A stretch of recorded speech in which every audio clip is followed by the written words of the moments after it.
नमस्कार, मैं हूं आपके साथ इस्तेक अहमद और आप देख रहे हैं आर्या न्यूज।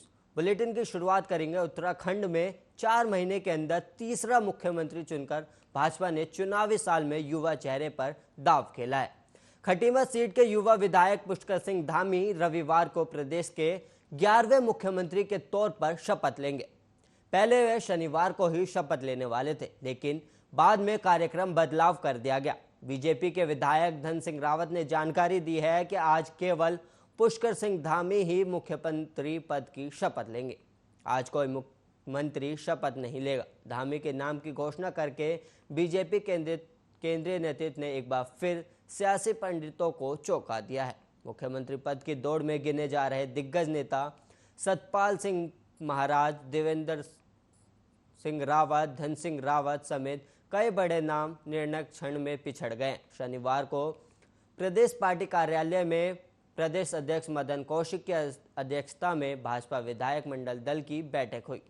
बैठक में पूर्व मुख्यमंत्री तीरथ सिंह रावत और मदन कौशिक ने धामी का नाम प्रस्तावित किया और वहीं पूर्व मुख्यमंत्री त्रिवेंद्र सिंह रावत, वरिष्ठ नेता सतपाल महाराज, बसिंदर भगत, हरबंस कपूर, रेखा आर्य ने प्रस्ताव का अनुमोदन किया। विधानमंडल दल का नेता चुने जाने के बाद धामी केंद्रीय तोमर मंत्री प्रदेश अध्यक्ष कौशिक के साथ राजभवन पहुंचे और राज्यपाल बेबी रानी मौर्य से सरकार बनाने का आमंत्रण देने का अनुरोध किया। राजभवन के सूत्रों के मुताबिक धामी रविवार शाम 5 से 6 बजे के बीच शपथ ग्रहण करेंगे। साथ ही उनके नए मंत्रिमंडल के भी शपथ लेने की संभावना है। पार्टी ने एक सामान्य से कार्यकर्ता को सेवा का अवसर दिया है। जनता के मुद्दे पर हम सबका सहयोग लेकर काम करेंगे। युवाओं पर मेरा खास फोकस रहेगा। मानता हूं कि समय कम है, लेकिन हम पूरी ताकत के साथ काम करेंगे, ये धामी सिंह ने कहा है।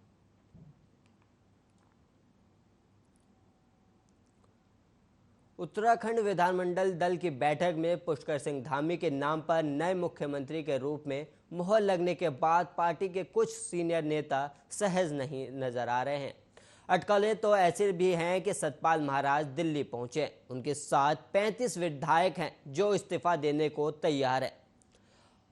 हर सिंह रावत भी दिल्ली पहुंचे हैं। वहीं पुष्कर सिंह ने पूर्व सीएम तीरथ सिंह रावत और त्रिवेंद्र सिंह रावत से मुलाकात की है। जब से राज्य के भावी सीएम के रूप में पुष्कर सिंह धामी का नाम सामने आया है, कुछ वरिष्ठ नेता मुख्यमंत्री की कैबिनेट में रहे या ना रहे, इस पर भी विचार करते बताए जा रहे हैं। नए मुख्यमंत्री के नाम पर कुछ वरिष्ठ नेताओं ने कोई गुप्त बैठक की, ऐसा भी चर्चा है। सूत्र बता रहे हैं कि केंद्रीय गृह मंत्री अमित शाह ने भी सतपाल महाराज और हरक सिंह रावत से बात की है। गृह मंत्री ने दोनों नेताओं को नए मुख्यमंत्री के साथ सहयोग करने को कहा है। बीजेपी से जुड़े कुछ और वरिष्ठ नेता भी इस निर्णय से स्वयं को असहज पा रहे हैं। कई वरिष्ठ मंत्री नए मुख्यमंत्री के अधीन मंत्री बनने से भी स्वयं को असहज बताए जा रहे हैं। सतपाल महाराज तो गृह मंत्री से बातचीत होने के बावजूद दिल्ली में डेरा डाले बैठे हैं और वहीं अन्य वरिष्ठ मंत्री भी नाराज होकर मुंह फुलाए बैठे हैं। अब शाम को शपथ में कितने पुराने मंत्री शपथ लेंगे, तभी पूरी कहानी का खुलासा हो सकेगा। तीरथ सिंह रावत सरकार में कैबिनेट मंत्री रहे। बसिंदर भगत से जब धामी के नाम पर राज्य बीजेपी में नाराजगी और 35 बागी विधायकों पर सवाल पूछा गया तो उन्होंने कहा, मैंने कहीं पढ़ा है कि 35 एमएलए दिल्ली पहुंचे। ये 35 लोग कौन हैं, उनके नाम बताइए। ये सारी खबरें महज अफवाह हैं। पार्टी के सभी नेता एकजुट हैं। इस तरह बीजेपी एमएलए धन सिंह रावत ने कहा, उत्तराखंड में सभी इस फैसले से खुश हैं। आज केवल सीएम पुष्कर सिंह रावत ही शपथ लेंगे।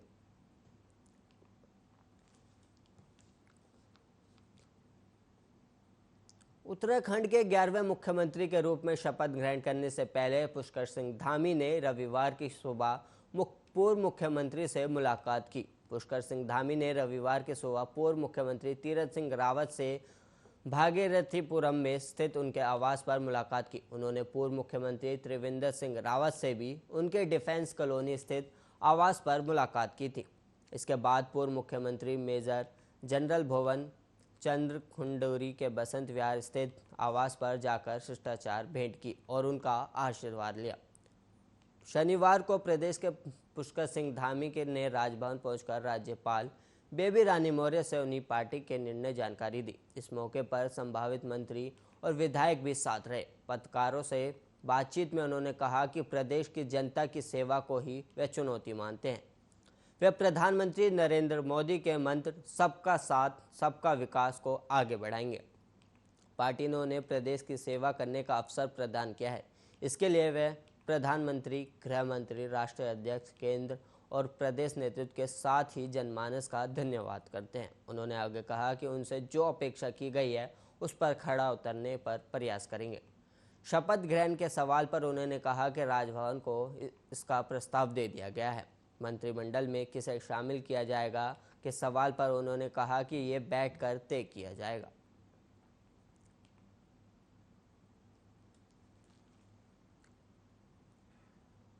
और वहीं सिक्किम में शहीद हिमांशु नेगी का पार्थिव शरीर 68 घंटे के लंबे इंतजार के बाद सेना की एम्बुलेंस से उनके घर पहुंचा। शव के पहुंचते ही शहीद के अंतिम दर्शन के लिए लोगों की भीड़ उमड़ पड़ी। प्रशासनिक अधिकारियों और पूर्व सैनिक ने शहीद के पार्थिव शरीर पर पुष्प चक्र अर्पित कर भावभीनी श्रद्धांजलि दी। शहीद का रामनगर में अंतिम संस्कार किया गया। उत्तराखंड के काशीपुर में हेमपुर डिपो की पांडे कॉलोनी निवासी हिमांशु नेगी की नियुक्ति 27 मार्च 2019 को 7 कुमाऊं रेजिमेंट में बतौर सिपाही हुई थी। वर्तमान में वो पश्चिम बंगाल की बीनागुड़ी पोस्ट पर तैनात थे। 45 दिन की छुट्टी पूरी कर हिमांशु 2 जून को ही यूनिट में लौटे थे और वहीं 30 जून की सुबह 11 बजे परिजनों को हिमांशु की शहादत की खबर मिली, जिससे परिजनों और पांडे कॉलोनी में शोक छा गया। परिजन और हिमांशु के मित्र 3 दिनों से पथराई आंखों से उसके शव के घर पहुंचने का इंतजार कर रहे थे। और वहीं शनिवार को सुबह करीब 7:30 बजे सूबेदार जगत सिंह, हवलदार महेंद्र सागर और हवलदार गणेश चौधरी एम्बुलेंस से शहीद हिमांशु का शव लेकर पांडे कॉलोनी पहुंचे। पार्थिव शरीर देखकर परिजनों और मित्रों के करुण कर्ण से माहौल गमगीन हो गया। भूतपूर्व सैनिकों और अधिकारियों ने परिवार के लोगों को भाई का पार्थिव शरीर देखकर इकलौती बहन दीपा गस खाकर गिर पड़ी।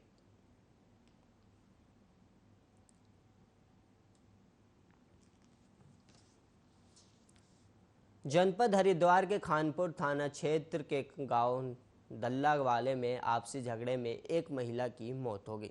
घटना की सूचना खानपुर पुलिस को दी गई। वहीं सूचना पाते ही लक्सर पुलिस क्षेत्र अधिकारी विवेक कुमार और खानपुर थाना अध्यक्ष अभिनव शर्मा और लक्सर कोतवाल प्रदीप चौहान भारी पुलिस बल के साथ मौके पर पहुंचे। वहीं ज़्यादा जानकारी देते हुए लक्सर पुलिस क्षेत्र अधिकारी विवेक कुमार ने बताया कि शाम करीब 7:30 बजे सूचना मिली थी कि गांव दल्लावाला में आपसी झगड़े में एक महिला की मौत हो गई है। उन्होंने आगे बताया कि महिला के शव को पोस्टमार्टम के लिए भेज दिया गया और आवश्यक अग्रिम कार्रवाई के लिए सभी को निर्देशित कर दिया गया है।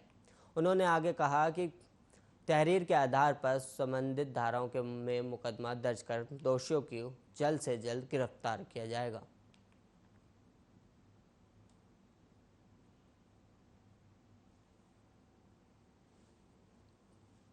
तो लगभग 7:30 के करीब सूचना मिली कि गांव दल्लावाला में एक महिला की जो आपसी एक झगड़े में मृत्यु हो गई है और इस संबंध में जो अभी बॉडी को जो है पोस्टमार्टम के लिए भिजवा दिया गया है।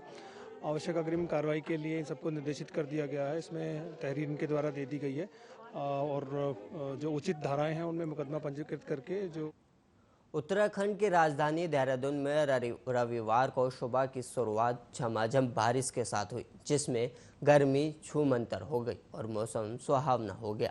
लोगों ने राहत की सांस ली, हालांकि बाद में धूप खिल गई। वहीं आज फिलहाल अधिकतर इलाकों में बादल छाए हुए हैं, पहाड़ी इलाकों में धूप खिली हुई है। राजधानी देहरादून और आसपास के इलाकों में 2 दिन पूर्व हुई झमाझम बारिश के बाद शनिवार को मौसम का मिजाज एक बार फिर बदल गया है। दिन में कई बार बादल तो छाए लेकिन बारिश नहीं हुई। धूप निकलने से पारा एक बार फिर 34.5 डिग्री तक पहुंच गया है। इसके चलते लोगों को गर्मी का सामना करना पड़ा। मौसम वैज्ञानिकों का कहना है कि पाकिस्तान से चलकर राजस्थान होते हुए उत्तराखंड पहुंच रही गर्म हवाएं मानसून का मिजाज बदल रही हैं। इन्हीं गर्म हवाओं के चलते मानसून भी पूरी तरह सक्रिय नहीं हो पा रहा है। मौसम वैज्ञानिकों का ये भी कहना है कि अभी मानसून के पूरी तरह सक्रिय होने में थोड़ा और वक्त लगेगा, जबकि इससे पूर्व हर साल 21 जून तक मानसून के सक्रिय होने जाने की बाद मैदान से लेकर पहाड़ तक ज़बरदस्त बारिश होती थी। लेकिन इस बार मौसम का मिजाज अजीबोगरीब रंग दिखा रहा है। मौसम वैज्ञानिकों ने अगले 24 घंटे में नैनीताल और पिथौरागढ़ जैसे जिलों के कुछ इलाकों में भारी बारिश की संभावना जताई है। मौसम विभाग की ओर से इसे लेकर अलर्ट भी जारी किया गया है। वहीं मैदानी क्षेत्र में 30 से 40 किलोमीटर प्रति घंटे की रफ्तार से तेज हवाएं चलने की संभावना भी जताई गई। जहां तक राजधानी देहरादून का सवाल है तो राजधानी में बादल छाए रहेंगे और हल्की बारिश की भी संभावना है।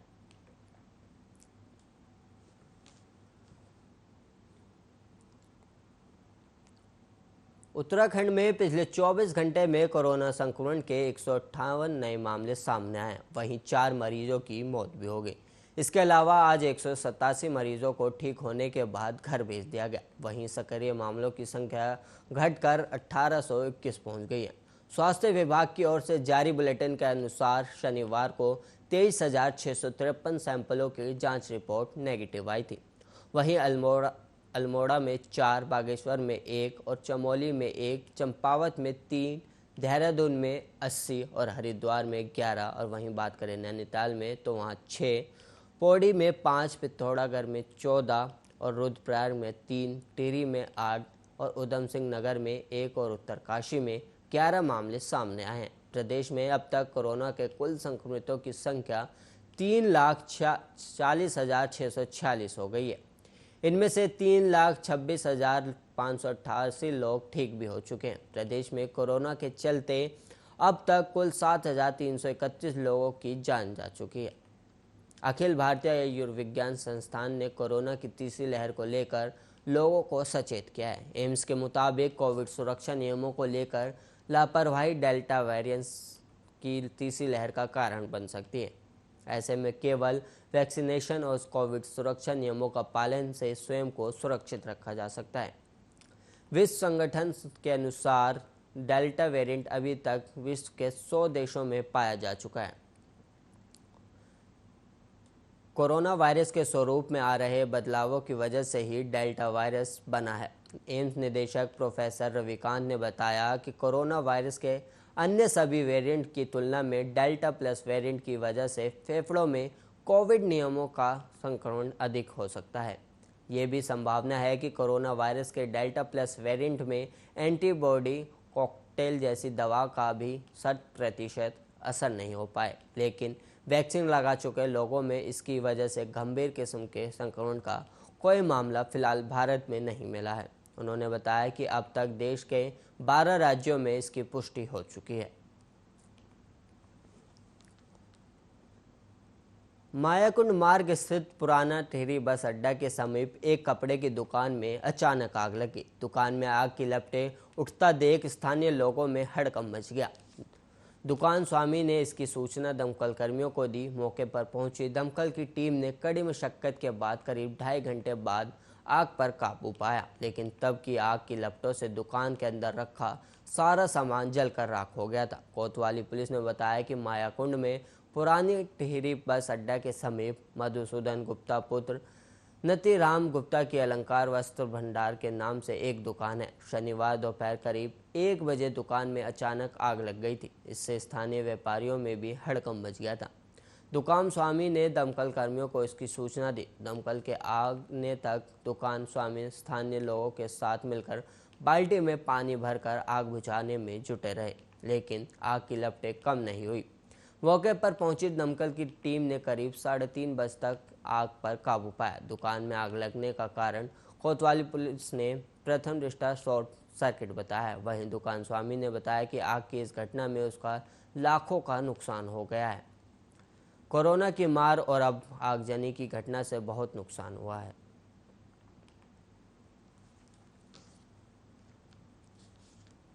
कोरोना वैक्सीन को लेकर सरकारी अस्पताल में हुए हंगामे के बाद स्वास्थ्य विभाग हरकत में आ गया है। शनिवार को अस्पताल में 18 से 44 वर्ग आयु और 45 वर्ग से ऊपर वाले 800 लोगों को कोरोना की वैक्सीन लगाई गई है। वैक्सीन लगने पर लोगों ने राहत की सांस ली। शनिवार को सरकारी अस्पताल में वैक्सीन लगाने के लिए सुबह 7 बजे से ही लोग लाइन में खड़े हो गए। करीब 9 बजे से शुरू हुआ टीकाकरण में 45 वर्ष के ऊपर वाले 500 लोगों को कोरोना की वैक्सीन लगाई गई। इसके अलावा राधा स्वामी सत्संग भवन 1 और 2 में 18 से 44 आयु वर्ग के 300 लोगों को वैक्सीन लगाई गई। उधर पूर्णानंद इंटर कॉलेज मुनिकिरेट में 253 लोगों को कोवैक्सीन और 160 लोगों को कोविशील्ड लगाई गई है। इसके अलावा मोबाइल टीम ने तपोवन के आनंदधाम में आश्रम में 45 आयु वर्ग के ऊपर 142 लोगों को कोरोना की वैक्सीन लगाई। उधर स्वर्गश्रम स्थित स्वामी सुखदेवानंद चैरिटेबल ट्रस्ट अस्पताल में 18 से 44 और 45 आयु वर्ग से ऊपर वाले 171 लोगों को कोरोना की वैक्सीन लगाई। उधर शिवालिक भागीरथी पब्लिक स्कूल विस्थापित कॉलोनी में डोईवाला ब्लॉक के स्वास्थ्य विभाग की ओर से टीकाकरण हुआ, जिसमें 45 आयु वर्ग के ऊपर वाले 62 लोगों को कोवैक्सीन की दूसरी डोज लगाई गई। इस मौके पर लक्ष्मण चौहान, नवीन नेगी, अभिषेक नेगी, डॉक्टर विभूति सिंह, रीना देवी, डॉक्टर नेहा देवी, माया देवी आदि शामिल थे। 1449 लोगों को कोविड की जांच की गई, जिसमें 9 लोग कोरोना संक्रमित मिले। इसमें 7 मुनिकिरेत, 1 लक्ष्मण झूला और 1 ऋषिकेश क्षेत्र में पॉजिटिव मिला था।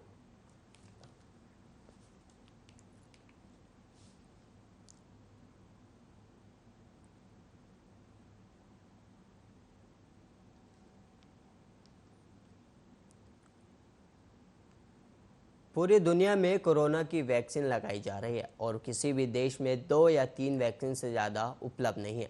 लेकिन इस बीच दुनिया के कई हिस्सों में कोरोना की वैक्सीन को लेकर लोगों के मन में सवाल भी हैं कि बदलते कोरोना वेरिएंट पर आखिर कौन सी वैक्सीन सबसे ज़्यादा असरदार होगी। देखिए ये रिपोर्ट।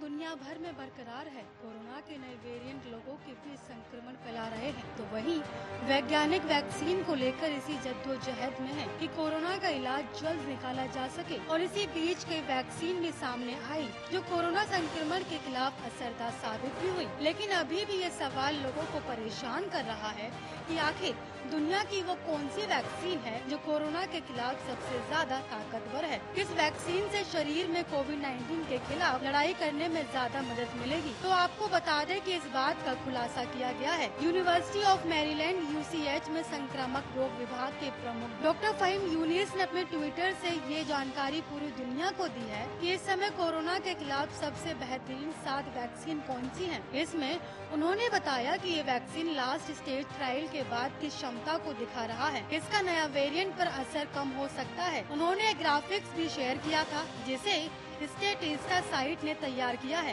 इसमें वैक्सीन की एफिकेसी यानी कोरोना के खिलाफ क्षमता को लेकर जो दावा किया जा रहा है वो वैक्सीन बनाने वाली दवा कंपनियों द लेसेंट मैगजीन और ब्यूटेन इंस्टीट्यूट के हवाले से दिया गया है। डॉक्टर फहीम यूनिस के ट्वीट ग्राफिक्स में एस्टेरिक्स मार्क के साथ ये भी लिखा गया है कि कोरोना के अलग अलग वेरिएंट पर इनकी एफिकेसी कम या ज्यादा हो सकती है। जैसे ऑक्सफोर्ड एस्ट्राजेनेका की वैक्सीन दूसरी डोज के बाद 90% एफिकेसी हो जाती है, तो वहीं जॉनसन एंड जॉनसन की एफिकेसी लगभग 70% है। जबकि सबसे कम जिस वैक्सीन का असर है वो है चीन की कोरोना। ये वैक्सीन 7वें नंबर पर है, जिसे चीन की दवा कंपनी साइनोवैक ने बनाया है और इसकी क्षमता कोरोना के खिलाफ सिर्फ 50% है। इसके ऊपर आती है जॉनसन एंड जॉनसन की वैक्सीन, इसकी क्षमता है 66% और ये वैक्सीन 6ठे नंबर पर है। इसके बाद आती है ऑक्सफोर्ड एस्ट्राजेनेका की वैक्सीन यानी भारत के सीरम इंस्टीट्यूट ऑफ इंडिया में बनी कोविशील्ड। ये वैक्सीन 5वें नंबर पर है और इसकी क्षमता 70% है, लेकिन दोनों डोज लेने के बाद ये 90% हो जाती है। 4थे नंबर पर आती है नोवावैक्स कंपनी की कोविड-19 वैक्सीन। कोरोना के खिलाफ इसकी क्षमता लगभग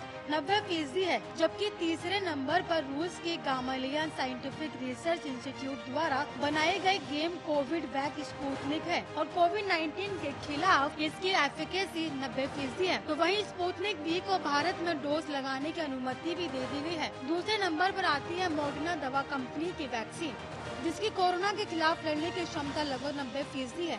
यानी इसके ऊपर सिर्फ एक ही दवा कंपनी ऐसी है जिसकी दवा सबसे ज्यादा कारगर है। जहां तक भारत में मॉडर्ना की वैक्सीन लाने की बात है तो ऐसा माना जा रहा है कि सिप्ला दवा कंपनी मॉडर्ना से वैक्सीन बनाकर भारत में डिस्ट्रीब्यूट करने का अधिकार प्राप्त कर ले। और अब आपको बताते हैं कि कोरोना संक्रमण के खिलाफ सबसे कारगर वैक्सीन की श्रेणी में पहले नंबर पर कौन सी वैक्सीन है, तो वो है फाइजर बायोटेक की वैक्सीन। दुनिया में मौजूद सभी कोरोना टीकों में से इस वैक्सीन की क्षमता सबसे ज्यादा है, यानी इस वैक्सीन की दोनों डोज लेने के बाद आपका शरीर कोरोना वायरस से बच सकता है। हालांकि इन वैक्सीन को लेकर किए गए तमाम दावों के बाद भी कोरोना के बदलते वेरिएंट और म्यूटेशन को देखते हुए किसी भी वैक्सीन को दावे के साथ कारगर कहना मुश्किल है। अलग अलग वेरिएंट पर वैक्सीन का असर और क्षमता भी अलग अलग होती है। तो वहीं वैज्ञानिक भी कोरोना से लड़ने के लिए एक यूनिवर्सल वैक्सीन पर काम कर रहे हैं जो कि कोरोना के सभी वेरिएंट से लड़ सके। Special desk Aryan.